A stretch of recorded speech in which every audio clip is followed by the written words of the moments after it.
Работы по благоустройству одной из дублирующей центральную улицу в Карабулаке начали пару месяцев назад. За это время строители подготовили основания для укладки асфальта, установили бордюрный камень по обе стороны дороги, сейчас занимаются укладкой тротуара. На некоторых участках пешеходную зону уже сделали, на другой же ведутся работы.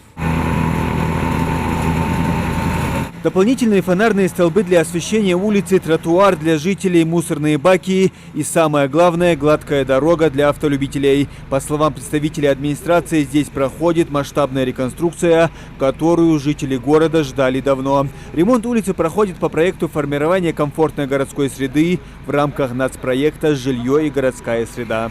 Протяженность дорожного полотна у нас здесь более 960 метров.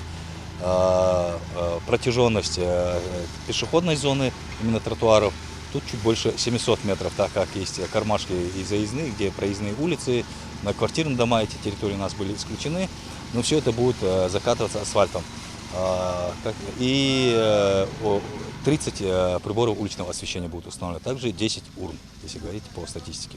Хоть Градусова и не является центральной улицей города, через нее проезжает большой поток машин, ведь рядом располагается ряд социальных объектов, а также отделение банка. Машина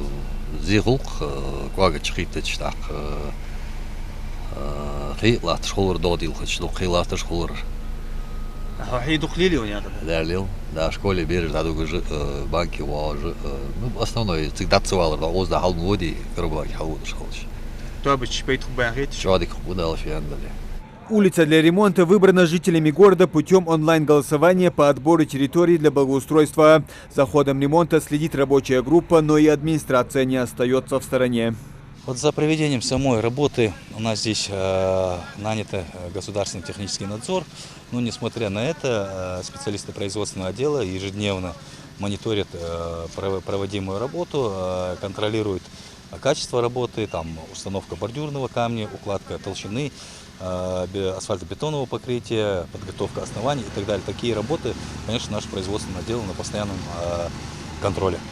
В этом году в рамках проекта в Карабулаке благоустраивают еще 2 городские улицы – Зязикова и Пушкина. Закончить работы на всех этих территориях планируют до конца года.